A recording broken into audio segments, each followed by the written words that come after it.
ഇന്ത്യയുമായി വ്യാപാര കരാറിൽ ഏർപ്പെട്ടുവെന്ന് ഡൊണാൾഡ് ട്രംപ് പറയുമ്പോഴും അതിലൊരു വ്യക്തതയ്ക്കായി ഇപ്പോൾ നമ്മുടെ രാജ്യം കാത്തിരിക്കുകയാണ്. ട്രംപിന്റെ രണ്ട് അവകാശവാദങ്ങളാണ് പുറത്തു വന്നിരിക്കുന്നത്. ആ അവകാശവാദങ്ങളിൽ ആശങ്കകളും വർദ്ധിച്ചിരിക്കുകയാണ്. കേന്ദ്ര സർക്കാരിൽ നിന്ന് വ്യക്തതയ്ക്കായി കാത്തിരിക്കുകയാണ് രാജ്യമെന്ന് പറയുന്നത്.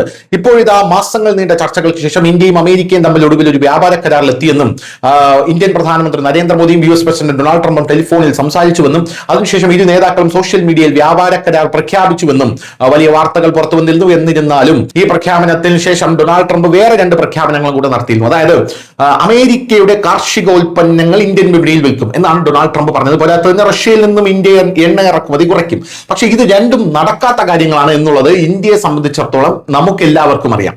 അതിന്റെ ഒരു പ്രധാനപ്പെട്ട കാരണം കാർഷിക വിപണി അമേരിക്കയുടേത് ഇന്ത്യയിൽ തുറന്നു കൊടുക്കാത്തത് കൊണ്ടാണ് ഈ വ്യാപാര കരാർ ഇത്രയധികം വൈകിയത്.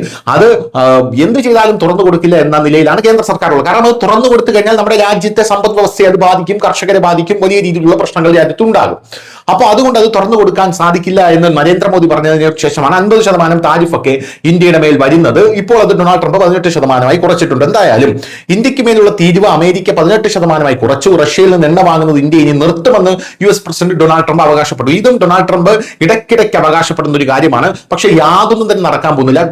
അത് കൂടുന്നതല്ലാതെ കുറയുന്നില്ല. പക്ഷേ ഡൊണാൾഡ് ട്രംപ് റഷ്യൻ കമ്പനിയായിട്ടുള്ള ലൂക്കോയിലിനും മറ്റ് കമ്പനികൾക്കും ഉപരോധം ഏർപ്പെടുത്തി അത് കുറയ്ക്കാനായിട്ട് ശ്രമിക്കുന്നുണ്ട്. അങ്ങനെ സ്വാഭാവികമായി കുറയുന്നതല്ലാതെ ഇന്ത്യ ഇറക്കുമതി നിർത്തണമെന്നോ ഇത് കുറയ്ക്കണമെന്നോ റഷ്യയോട് പറഞ്ഞ ഒരു ചരിത്രം നരേന്ദ്രമോദി സർക്കാർ വന്ന ശേഷം ഉണ്ടായിട്ടില്ല എന്നുള്ളത് നമ്മൾ എടുത്തു പറയേണ്ട ഒരു സംഭവമാണ്.